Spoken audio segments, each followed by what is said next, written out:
करने से एक पहचान दी जाती थी कि ये भाजपा वाले हैं, लेकिन आज अगर कहीं पर खड़े होकर कोई भारत माता के खिलाफ बोलता है तो एक पहचान दी जाती है कि ये कांग्रेस वाले हैं। पूरा देश बोलता है। आज विपक्ष में भारतीय जनता पार्टी भी रही है, हम भी विपक्ष में रहे हैं, लेकिन हमने कभी भारत के हिंदुस्तान के खिलाफ नहीं बोला।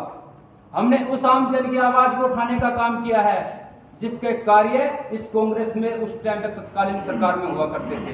जो घोटाले होते थे, जो हिंदुस्तान का पैसा बर्बाद होता था घोटालों में, उनके खिलाफ आवाज उठाने का काम किया, कभी हिंदुस्तान के बारे में नहीं बोला।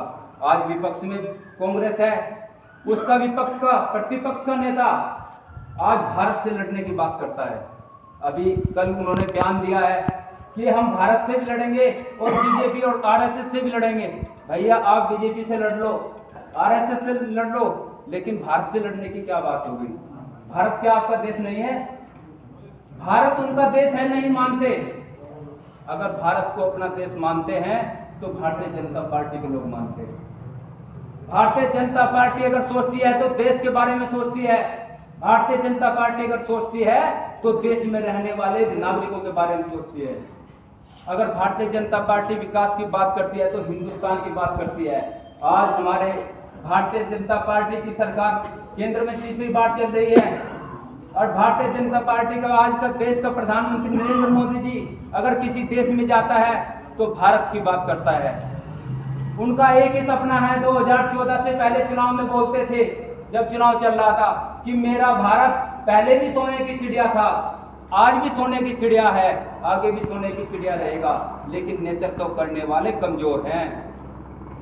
नेतृत्व अगर मजबूत होगा तो हमारा देश विश्व के गगन पर पूरा टंकी की चोट पर गूंजेगा। हमारा देश यहाँ का नेतृत्व करने वाला नहीं है, पूरे विश्व का नेतृत्व करने वाला है, लेकिन नेतृत्व करने वाला अगर मजबूत होगा तो पूरे हिंदुस्तान का नेतृत्व करेगा। आज वही है। तुम देखते होंगे जब हिंदुस्तान का प्रधानमंत्री नरेंद्र मोदी जी किसी देश में जाता है तो वहां के राष्ट्रपति आकर उनके चरणों में नतमस्तक हो जाता है। पहले कभी 2014 से पहले देखा है? यहाँ का प्रधानमंत्री मनमोहन सिंह